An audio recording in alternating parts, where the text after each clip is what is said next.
Oh, why, hello there. Welcome back to another episode of TC TAUX. I'm your host, TC, and before we dive into all the fun sports stuff, I want to remind you guys, we are looking for 50 subscribers right here on our YouTube channel. We're trying to be able to live stream our radio show, The Winner Circle. Make sure you guys hit that subscribe button. We're going to be doing a little giveaway at 50 subscribers, so make sure you smash that. As we get closer to that 50 subscriber mark, we will definitely be letting you guys know what that prize may be. We're just going to be raffling all 50 names at once.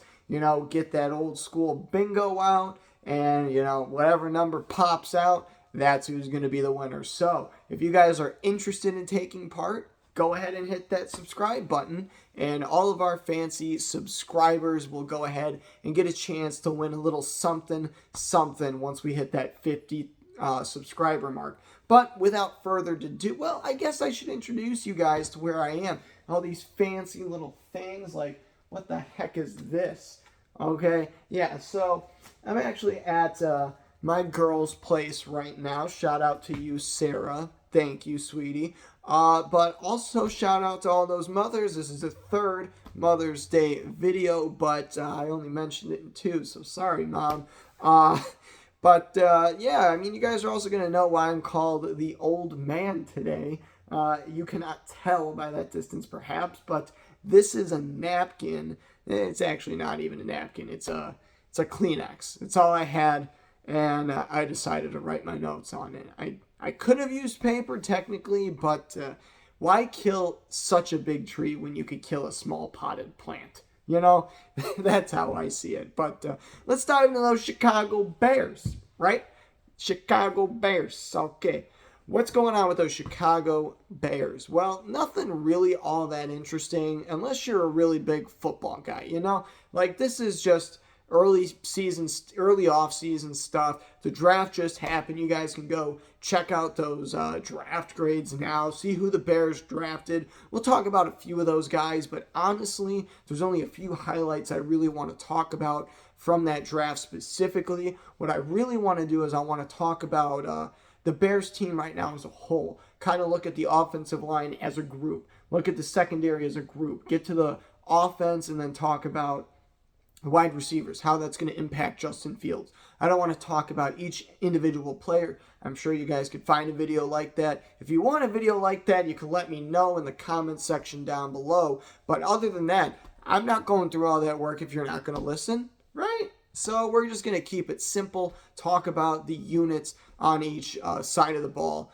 as they come. Really the offensive line, secondary, and then the wide receiver position. So without further ado, let's dive into that O-line. So if you guys don't know, the Bears signed not one, not two, but three free agents at the O-line position prior to the draft. Now, that was Wright, Dazier, and Davenport. Now, not great pickups. I think Davenport has potential to make the final roster as a starter, but those other guys, they might be more second string / practice squad kind of guys, in my opinion, especially with all the talent that Chicago brought in through the draft. Now, they also drafted four offensive linemen in the draft, but they also signed a free agent as well from the draft. So that's a total of 8 offensive linemen right there. And I don't know if you guys know this, but that is 3 extra linemen from a starting lineup. So you got all those guys. You got a handful of the guys from the previous season. And honestly, none of those guys really have a secure spot. I think there might be one guy who's really deserving, who you could really say has a great potential to land a starting spot in the upcoming season, and that's going to be Cody Whitehair. And that's just because he's been on lock. He's been a cornerstone, locking down the tackle position. He played a lot of right tackle, but he's been playing left and right. The Chicago Bears have already said he might have to switch around depending on who's going to be taking the other tackle position. So we really don't know. But speaking of tackles, I want to talk about my boy, Ja'Tyre Carter. That guy has been playing some guard recently. Now, I don't know if this is just to up his stock and make him more useful, give him another utility in his pocket, the ability to play guard. For us out here in the world who have never played, collegiate or even high school football offensive line as an offensive lineman, there's a big difference, between a guard and a tackle. Could I tell you what that is? Yeah, perhaps maybe a tackle needs to be a little bit quicker than a guard. Maybe a guard needs to be a little bit more forceful than a tackle, but that's my best guess. I'm no expert at the offensive line, but for Jatiri to be at the guard position, I think it just shows the confidence level Chicago has in him. Because again, I didn't see him as a tackle. I saw him as an offensive lineman who had raw potential. So again, what did that mean? He's got all the size, stature, and athleticism. And on top of that, the way he played in the Senior Bowl, the way he played throughout college, really shows his potential and his ability to play football. So I would watch out for him. He might be able to land that right guard position because that's a spot on Chicago's O-line that has been struggling. Chicago's O-line is always missing bits and pieces, but that right guard is probably the biggest one right now, especially because you already have Cody Whitehair pretty good on the offensive line. He's locking down one of those tackle positions. You got all these other guys, a lot of them that they picked up are tackles, so I think the tackle position will find itself out. I think Jatiri can really sneak in that guard spot if he really puts in the work, and I think he's going to land it, guys. So watch out for that. But that's really all I have on the offensive line. Now, there's a number of things that have been going on. Larry Brown and Teven Jenkins were running the line last season, but now in spring training, it's kind of been switched up a little bit. Zachary Thomas has gotten time at the right guard position. Braxton Jones has been switching to left tackle. There's a bunch of things that are new and different. So we don't know what exactly is going to happen with this offensive line. They could start from scratch all over again. Maybe they boot half the guys off and then take 5 more on. Who knows? My point being is it's way too early to be like, there's only 1 or 2 guys that have potential to be a starter. That's Whitehair and Davenport. Every other position, the 3 other positions, up in the air. And like we said, Whitehair can go to either right or left tackle. So it really is out there in the open. But those cornerbacks, that secondary, looking brand new and looking really sharp. Now, I don't know if you guys have been seeing this. It's been all over the social medias. I saw it on Instagram. I'm sure you guys have seen it elsewhere. But if you want to see what we're posting on Instagram, make sure you go follow us, _winnercircle_22. And we will stay up to date on everything we're doing here at the Winner Circle. TC TAUX, all TMT stuff. When Wilfred Woes is going to be coming back. Yes, that's a working title. But don't worry about all that. Kyle Gordon showed up. Okay? Bears fans, go home. Don't even worry. Okay, maybe it's not that set, but Kyle Gordon really showed off his athleticism the other day in practice, jumping so high. Instead of catching a ball fully extended right here, which, is something I still want him to try to work on, something he should aim to accomplish, especially because he's got a smaller stature. He's going to want to get those hands all the way up and extended, but he jumped so high that 36-inch vertical of his had to catch the ball in his chin basket catch-like, because that's the mad hops that he has. Now, at the same time, just mentioned, he's going to want to get those hands up because, despite being able to catch the ball, which is nice, don't get me wrong, he's really going to need to be able to make those pass defense against those longer, lengthier guys that are going to be going up against him at the wide receiver position. So he's got to be able to get those arms fully extended. I know it's just one play showing off the jump more than anything else, but I'm just saying, based off of that clip that we all saw, that's something that we could take away from that, is he needs to get those arms fully extended. How many times do we see a defensive back or even a linebacker go out there, look like they got the easiest thing lined up? They're going to go let it hit their shoulder pads even, so that they just cradle that ball in their chest, and the lazy attempt they go to catch it allows the offensive person to get a play on the ball. Now, I'm not saying he catches it.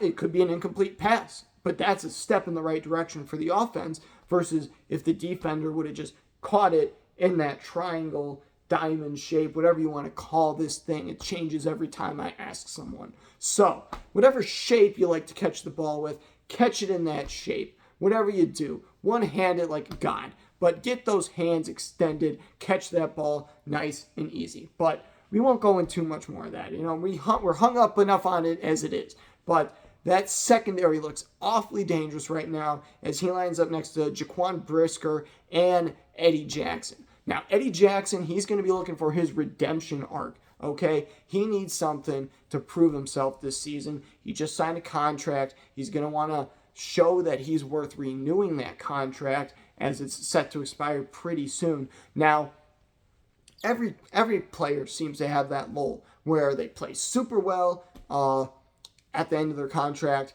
and perhaps maybe not at the same level the following seasons. Now, I'm not saying that they're not trying 100%. It could be that contract year, they're trying 110% because that year is going to dictate the money they're going to make for the next 5-10 years, as you see in some of these guys' cases. So they need to be playing at a level that's even above themselves on an average year. So I don't really knock people for that. If you have a slight drop in production the year after you get your contract, that makes sense. Yeah, but if you go from 5,000, passing yards, 25 touchdowns, and 10 picks to 17 picks, 12 touchdowns, and 3,800 yards, then I'm going to probably be looking at you a little sideways, really wondering what the heck is going on.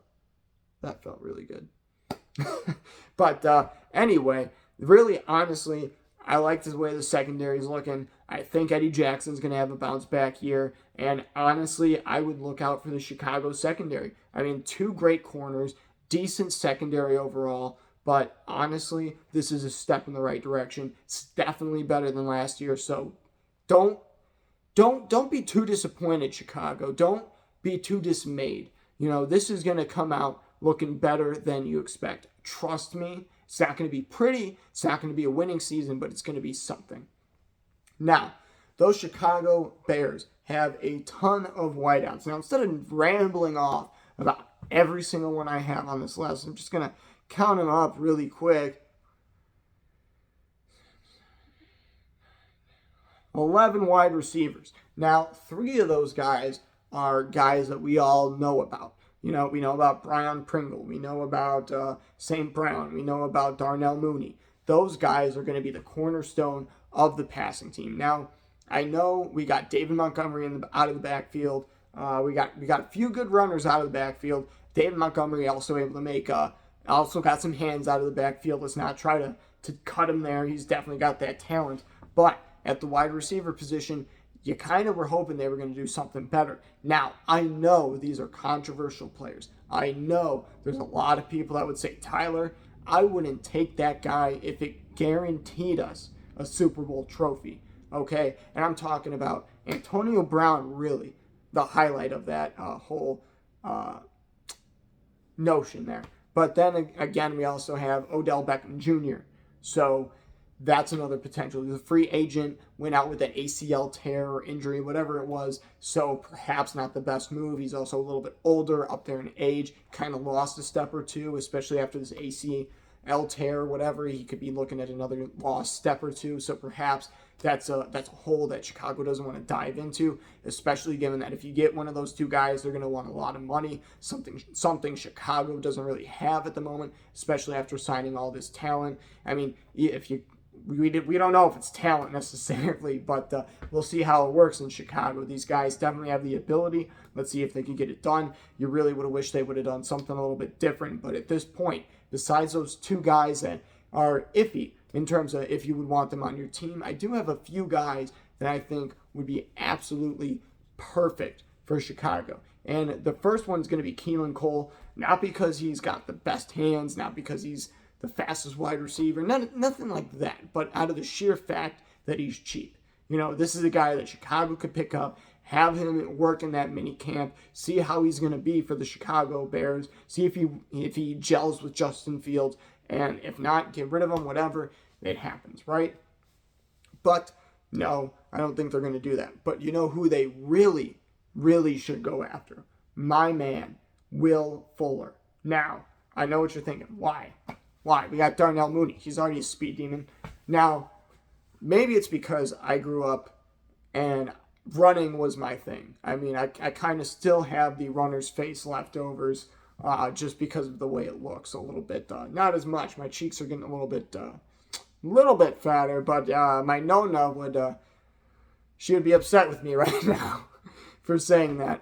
But anyway, my point being is I kind of love speed a little bit more than anything else. You know, I love the Flash. I love Batman, although he's not fast. But I love the Flash more than anything else, except for Batman. But, I mean, it's Batman. Really?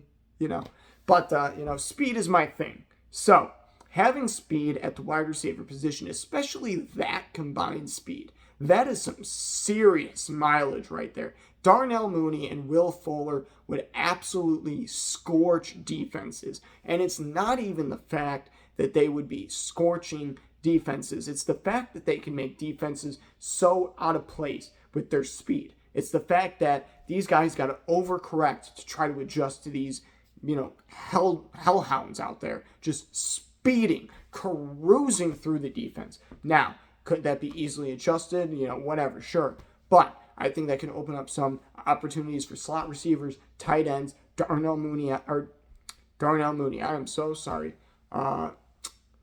David Montgomery, brain fart, but David Montgomery out of the backfield. It could be such a dangerous threat. Now, you're going to have to pay him a little bit more than Keelan Cole, of course, but he's still a good guy that I would go for. The last guy that I would recommend for Chicago, now he's a little bit on the fence for me, but honestly, having an older guy kind of come into the camp, set up the younger talent, get them that like player coach mentality out of him, I think that would be good. And that is going to be Emmanuel Sanders. Now, like I said, maybe not the best person in terms of actual production. He's a little bit up there in age. He did stay healthy for the past few seasons, but overall, I don't really see him being a playmaker. I see him being able to come in, help establish this younger group of guys, and help them get to that next level. Because honestly, same thing with Ja'Tyre Carter. A lot of raw talent. Just something needs to be structured there. There needs to be some sort of skill there, like refined skill. These guys have natural skill. These guys have athleticism. They need to transform that into being a wide receiver, more specifically a route runner. Somebody who's got great hands going up, strong to make a catch. Something like that. That's what I'm getting at. And having a veteran talent like Sanders would definitely benefit the Chicago Bears and that young receiving core. But those are just my thoughts. Let me know what you guys think down in the comment section below. Again, make sure you subscribe. We're trying to get all 50 subscriptions pretty soon so we can live stream the Winner's Circle radio show. Again, we are going to be having a small little giveaway for all of our subscribers at 50 subscribers. We'll get a little bit more into that as we get closer to those 50 subscribers. I'm thinking about at 30, 40-ish, we'll start to dive a little bit more into that. But until then, thank you guys for tuning in, and I will see you next time.